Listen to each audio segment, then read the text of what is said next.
Welcome to Module 5, External Operations.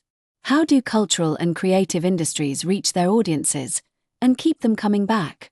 Today's consumers are not just looking for products, they're looking for experiences.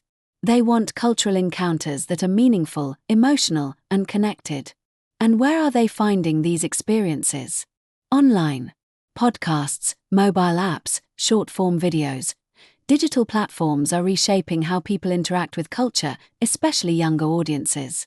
As digital consumption grows, creative businesses must rethink how they reach and engage their audiences.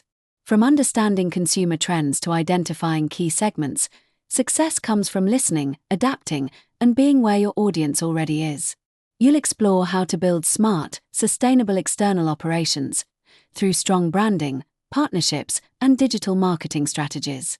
In Module 5, you'll learn how to take your creative venture to the world and meet the people who are ready to experience it.